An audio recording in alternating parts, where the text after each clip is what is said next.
पहले क्या होता था कि चोर चोर मुसेरे भाई, इनकी अम्मा कांग्रेस आई, आप खाओ हम खाएं, आप हार जाओ तो आप हमें जेल मत भेजना। और राहुल गांधी ने कभी भी आंदोलन नहीं किया है। आंदोलन जो करता है उसे पता रहता है कि किस तरह से आंदोलन किया जाता है। पीछे से पता 20 साल नहीं आएगी। मैं कह रहा हूँ कांग्रेस आनी ही नहीं है, क्यों नहीं आनी चाहिए? वहाँ आनी नहीं है, उसके कर्म उसके ऐसी हैं। देखिए ईवीएम कभी हैक नहीं होता, पूरी सिक्योरिटी के साथ रहता है। तो कान इधर से पकड़ के उधर, केजरीवाल अपने घर से कोई पैसा नहीं दे रहा। केजरीवाल ने एक पौवे पे एक फ्री करा, जिसमें कि दिल्ली सरकार के पास 5% टैक्स जाता था, उसे 12% की। पीछे से पता 20 साल नहीं आएगी। मैं कह रहा हूँ कांग्रेस आनी ही नहीं है, क्यों नहीं आनी चाहिए? वहाँ आनी नहीं है, उसके कर्म उसके ऐसी हैं। हरी सिंह बिष्ट है। कहाँ से? मैं उत्तराखंड वैसे से? उत्तराखंड से हूँ। नाम से पता चल रहा है आपका। हाँ बिल्कुल सर। वहाँ तो बीजेपी की सरकार है सर। बीजेपी की सरकार पूरे देश में कश्मीर से लेकर कन्याकुमारी तक बनेगी। अभी जब धारा 370 मोदी साहब ने हटाई थी, वो उस टाइम जब पंडित जवाहरलाल नेहरू हुआ करते थे, उन्होंने अलग से एक वो बना दिया था धारा 370 का, जो हमारे देश का अभिन्न अंग है कश्मीर। अब पूरे बहुमत में आके सरकार ने जो वादा किया था मोदी साहब ने, वो पूरा किया।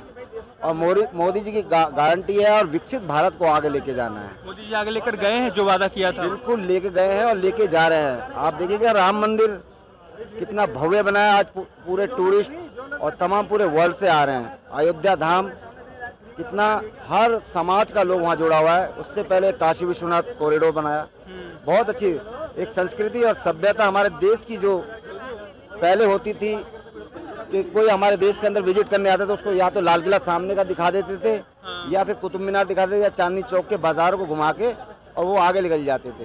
लेकिन आज मोदी ने दिखाया कि आइए हमारे भारत के अंदर, भारतवर्ष के अंदर ऐसा टूरिज्म एरिया है जहाँ पर मानवता और भाईचारा, हिंदू मुस्लिम सिख ईसाई देश के हैं चार सिपाही, जो मोदी सरकार ने जोड़ा है। आप देखिएगा अभी धारा 370 हटने के बाद कितना बड़ा विकास हुआ है। बनिहाल से लेकर ट्रेन कश्मीरों के लोगों की बहुत सपना हुआ करता था, लेकिन उससे पहले 26 जनवरी में वहाँ के स्टूडेंटों को बुलाया गया कि देखिए कि हिंदुस्तान कहाँ से कहाँ पहुँच रहा है, और आपके यहाँ मैं जो वादा कर रहा हूँ उस वादे को मैं पूरा करूँगा। वायल जी साहब जो सीना साहब हैं, उन्होंने भी बहुत अच्छा काम किया है।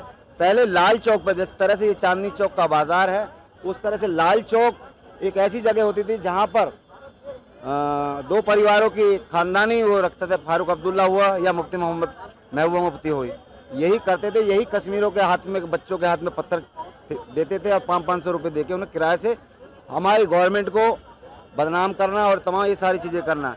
उसके बाद यहाँ आके समझौता करके और यहाँ से भी पैसा लेके वहाँ के लोगों को बहुत गरीब बना दिया गया। गांव में विकास ने, आज देखिएगा कश्मीर के अंदर गांव-गांव के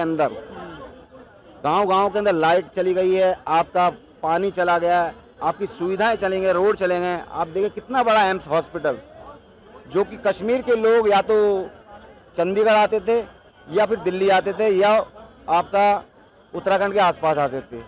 तो बहुत अच्छी जो विकास स्वास्थ्य के लिए जो किया है, देश की तरक्की के लिए IIT और एजुकेशन को बहुत हब बना दिया है। सर अब इतनी विकसित होने की बात कर रहे हैं, महंगाई पर कंट्रोल नहीं हो पाया है। सर ये देखिएगा महंगाई आज से नहीं है, महंगाई जब से कांग्रेस थी उससे पहले भी बढ़ती चली गई और बढ़ती चलेगी, क्योंकि आधुनिक इंफॉर्मेशन और टेक्नोलॉजी का ज़माना चल रहा है। अब वो ज़माना चला गया है।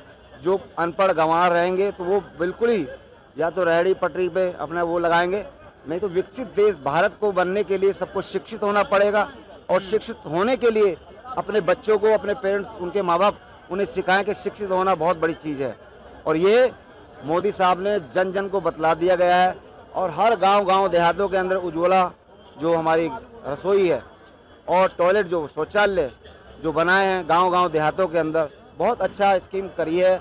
और गरीबों के लिए जहां झुग्गी वहां मकान का बहुत अच्छा प्लान। आप बोल रहे हो कि गरीबों के लिए इतना काम हो गया, लेकिन आरोप तो लगता है कि अमीर और अमीर हो गए हैं, गरीब और गरीब हो गए हैं। ऐसा विपक्ष वाले आरोप लगाते हैं कि ये सरकार अडानी और अंबानी के लिए काम करती है बस। जी मैं मानता हूँ कि विपक्ष जो है आरोप प्रत्यारोप लगा सकती है, क्योंकि वो सत्ता में आने के लिए कुछ ना कुछ मुद्दों की तलाशती है और मुद्दे से ही राजनीतिक बदलती है। और राहुल गांधी ने कभी भी आंदोलन नहीं किया है।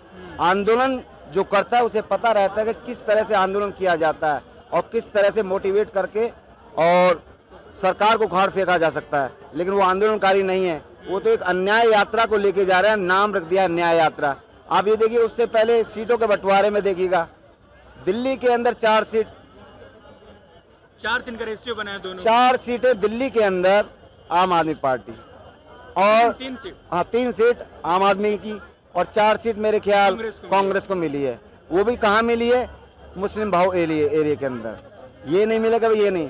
तो यही से मापदंड देखिए कौन पोलराइज करना चाहता है, कौन हिंदू मुसलमानों को लड़ाना चाहता है। आप देखिएगा कि 1984 के जो दंगे हुए थे, बहुत भयंकर दंगे हुए थे, और बीजेपी ने आके ये वादा किया था कि जो भी होगा, उस टाइम सज्जन कुमार और आपका एमपी हुआ करते सज्जन कुमार जी, और उसके बाद आपके HKL भगत हुआ करते थे, उन तक को सजा दिलाई, और जगदीश टाइटलर को आज वो जेल के अंदर है। किस सरकार ने किया? भारतीय जनता पार्टी, मोदी सरकार जब आई तो उन्हें न्याय मिला। और अन्याय जो केजरीवाल जी और ये कर रहे हैं, आप ये देखिए पंजाब में 1 सीट का नाता नहीं है। आप देखिएगा कि पढ़े लिखे जो लोग हैं, जो जनता है, अवेयरनेस है, आज जनता को पानी फ्री, बिजली फ्री कहीं नहीं है। आप देखिए दिल्ली के गोविंदपुरी के अंदर जो अपने आशीषा मरेना है, जो शिक्षा मंत्री जो बनी हुई है अभी इस टाइम, और हाँ गोविंदपुरी कालका जी में गए थे तो वहाँ 1-1 लाख रुपए के बिल आए हुए हैं पानी के, और लिखा हो गया कि 20,000 लीटर हम फ्री पानी दे रहे हैं। ये तो कान इधर से पकड़ लो या इधर से पकड़ लो, पैसा किसका आ रहा है? हमारा ही है।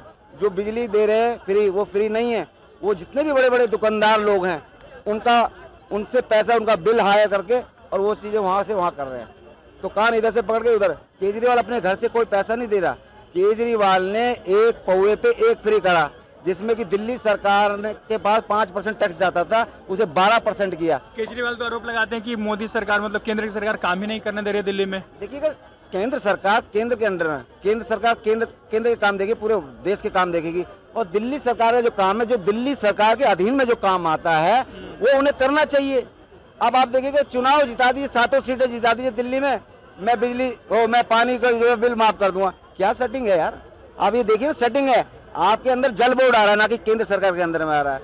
तो उन्होंने कहा बिल फाड़ दो, ये बिल फाड़ने की राजनीति हो गई है। तो आप ये देखिए कि समाज के अंदर क्या मैसेज आ रहा है। जो पढ़ा लिखा तबके का आदमी, आज देख लीजिए, आप सर्वे कर लीजिए पूरे चांदनी चौक के अंदर, दिल्ली के अंदर 7 सीटें भारतीय जनता पार्टी की झोली में जाएंगी। अच्छा, एक आरोप लग रहा है कि ईडी और सीबीआई है सरकारी एजेंसी, अच्छा सरकार के बड़े भाई बन चुकी है, उसके इशारे पर लोगों के मतलब पार्टियों के घरों में छापे मरवाती है और फिर चुनाव जीतती है। देखिएगा आप जो कह रहे हैं ईडी और सीबीआई का दुरुपयोग, कभी कोई किसी का दुरुपयोग नहीं करते। अब सवाल क्या है, पहले क्या होता था कि चोर चोर मुसेरे भाई, इनकी अम्मा कांग्रेस आई, आप खाओ हम खाएं, आप हार जाओ तो आप हमें जेल मत भेजना, ये तरीका था। आज वो सिस्टम बदल दिया गया है कि आज एक मोदी जी अगर एक आवाज मारते हैं, पूरे वर्ल्ड इकट्ठा हो जाता है।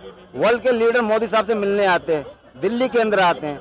ये बहुत बड़ी उपलब्धि इसलिए है कि नेता कोई भी हो, नेता एकम नेता, नेता दुनिया लेता, नेता थे तिगड़मबाज, नेता चौक के चोर, इस तरह की जो भूमिका रही थी, वो भूमिका के अंदर आज उन लोगों को निकाल के छांट के आज देखिएगा ईडी का संबंध आपके मुलायम सिंह यादव का बेटा है, उसके संबंध जा चुका है, 8वां संबंध पहुंच चुका है। लेकिन वो क्या सोच रहे हैं कि शिबू सोरेन की तरह, जो अपना झारखंड के जो मुख्यमंत्री अभी अरेस्ट हुए, वो हेमंत सोरेन जी, वो भी चाह रहे हैं कि भाई हमें जो इतने संबंध मिले ताकि हम अपना प्रोपेगेंडा दिखाएं। सर आरोप लगता है कि ईवीएम हैक हो चुका है, क्या आप मानते हैं कि ईवीएम हैक हो सकता है? देखिए ईवीएम कभी हैक नहीं होता, पूरी सिक्योरिटी के साथ रहता है, और तमाम हर जो पोलिंग एजेंट होते हैं उनकी हर पार्टी का एजेंट बैठा रहता है, तो उसी के सामने वो सारी चीजें होती हैं। लेकिन ये गलत रॉन्ग है कि आप दिल्ली में जीत गए, 68 सीटें जीते हैं, 68 सीटों में क्या हैंक हो गया? पंजाब भी जीत चुकी है, पंजाब जीत गए, वो हैंक हो गया? मतलब आप जीत गए तो बहुत बढ़िया।